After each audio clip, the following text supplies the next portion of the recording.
T'aimes bien le roller derby?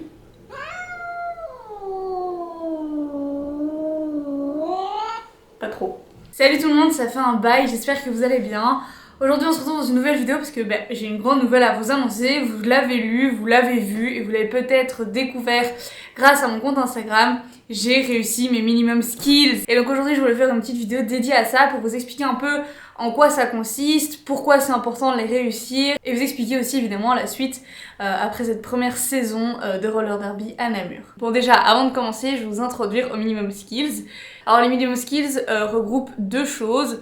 La première c'est le test théorique qui se constitue de plusieurs questions par rapport surtout aux règles de roller derby, puisque le roller derby est un sport assez complexe au niveau des règles d'arbitrage et donc c'est important avant de pouvoir se lancer dans le grand bain et pouvoir faire des matchs d'être en sécurité, de mettre les autres aussi en sécurité afin de ne pas se mettre en danger nous ou les autres. Et la seconde partie qui est beaucoup plus physique, ce sont tous les tests physiques, donc c'est un certain seuil d'exercice, de compétences tant au niveau physique qu'aussi au niveau de l'équilibre, au niveau cardio, c'est toutes des techniques aussi qu'on essaye de mettre en place au roller derby. Sachant quand même qu'il y a un élément que j'ai pas abordé dans les vidéos précédentes puisque c'était pas encore d'actualité, mais là depuis 2 bons gros mois, j'ai ce qu'on appelle une périostite.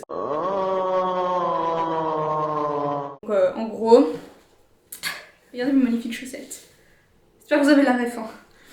En gros, tout mon tibia, l'os de mon tibia ici, toute une membrane en fait qu'il y a autour de cet os s'enflamme. Et donc du coup je m'arrêtais et juste là, c'était horrible, vraiment les émotions me prenaient, j'ai envie de pleurer et quelques fois j'ai pleuré aux entraînements parce qu'en fait c'est hyper frustrant.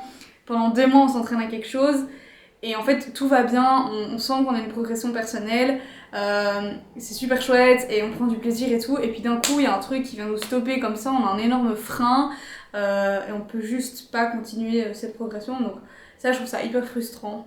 Hello darkness my old friend, I've come to talk with you again. Et puis en fait au final j'avais trop peur de me dire j'y vais et en fait juste je vais avoir mal et je vais être frustrée, pas d'avoir raté en partie certains trucs, mais de me dire en fait si je les rate c'est pas que j'en suis pas capable, parce que je maîtrise des choses et que je me suis entraînée pendant 2 semaines aux entraînements, mais me dire que j'en suis pas capable parce qu'il y a un élément extérieur, enfin en tout cas à l'intérieur ici puisque c'est à l'intérieur de ma jambe, mais en tout cas un truc qui est pas de mon ressort, et me dire qu'il faut lâcher prise là-dessus, ça c'est vraiment quelque chose il m'a fallu du temps.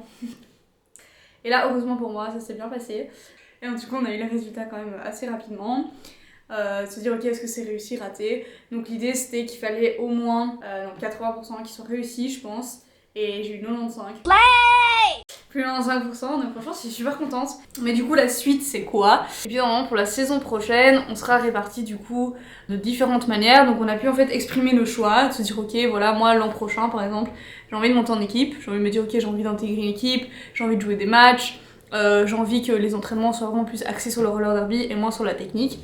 Il y a des personnes qui souhaitent recommencer une année de fresh meat, donc de continuer à perfectionner leur technique. Voilà, donc ça va être en vrai un petit déchirement et ça va être une petite étape quand même, de se dire qu'en fait on sera plus du tout la même équipe l'année prochaine, que nous on va intégrer une équipe qui est déjà constituée et les mecs pareil de leur côté, mais qu'on sera plus ensemble. Quand même un dernier événement assez marquant qui va avoir lieu avant qu'on soit scindés, qu'on soit séparés. Notre équipe de fresh meat, ou en tout cas les personnes dans cette équipe qui ont réussi leur minimum skills et qui veulent bien ou sont disponibles tout simplement pour jouer un match, et qui veulent bien jouer un match, on affrontera une autre équipe et donc on jouera notre premier match officiellement. On jouera notre premier match officiellement, donc ça c'est trop chouette, j'ai trop hâte, j'ai un peu peur, j'ai un peu les chocottes. Peut-être je me ferai pipi dessus ce jour-là, on sait pas. Et puis évidemment il y a quelques semaines on a pu commander nos vareuses. Donc là, je pense que quand on va les recevoir, ça va aussi être un petit truc émotif. Se dire ok, on a le truc, c'est entre nos mains, on fait partie d'une équipe, il y a un petit lien d'appartenance comme ça. Donc ça c'est trop chouette, et te dire qu'il y a notre nom, notre numéro de derby, c'est trop cool quoi. Voilà, j'ai trop hâte de les recevoir, je vais être trop flex.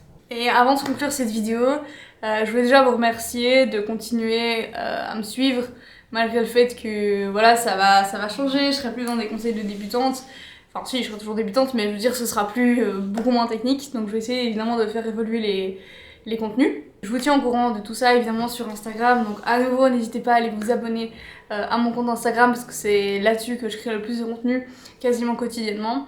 Donc j'essaie de mettre des petites blagues, des petits insides et tout, donc n'hésitez vraiment pas à aller visiter mon compte Insta si vous voulez plus de contenu à ce sujet. A très vite, merci beaucoup d'avoir suivi mon évolution jusqu'ici. J'espère également bientôt vous montrer peut-être des images de à quoi ça ressemble quand je patine, parce qu'en fait mine de rien je vous parle le truc et en fait c'est totalement abstrait. Donc je vais vous montrer tout ça très prochainement, j'espère tourner des vidéos quand il fera un peu plus beau et que du coup j'aurai accès à l'extérieur. Voilà, bisous!